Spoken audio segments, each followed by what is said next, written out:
Many people don't know this, but in fact it's not a four-sided pyramid. It has a very slight concavity on each side, making it an eight-sided pyramid. Now, the minute you do this, you not only complicate the design tremendously, but it produces rather bizarre geometry. So this geometry, when we analyze it, produces numbers. Numbers keep popping out.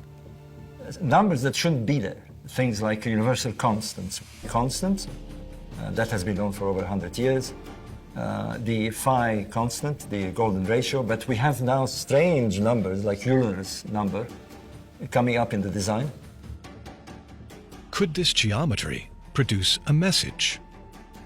The Great Pyramid is situated within a whisker of latitude 30.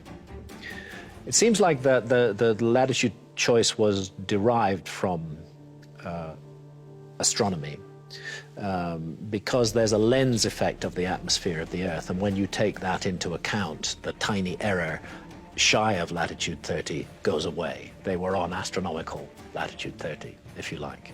Seems like a very deliberate choice because it's not a random latitude. It's 1/3 of the way between the equator and the North Pole. This is just one of the many ways, I feel, in which the Great Pyramid deliberately and purposively speaks to our planet.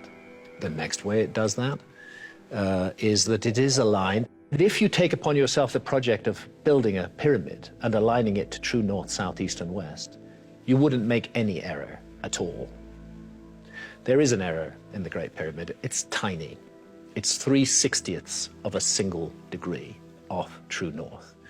This is almost eerie precision because the scale of the monument is so huge.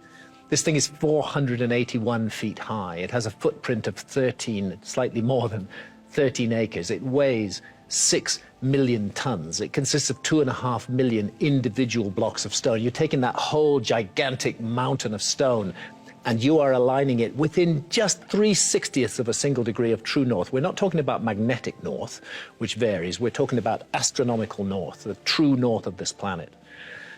It's a very remarkable thing, and that's the north of this planet. Once again, the Great Pyramid is speaking to the Earth. Could the pyramid be revealing something else about our planet? Then you find something else as you go deeper. Start measuring the Great Pyramid. Measure it very, very, very precisely. Measure its base perimeter, and then measure its height, and scale those numbers up.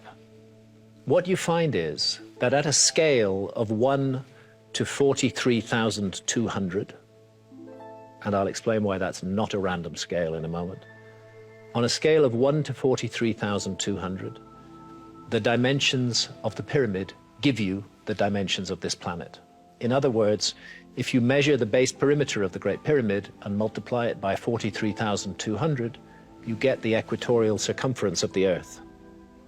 And if you measure the height of the Great Pyramid and multiply it by 43,200, you get the polar radius of the Earth.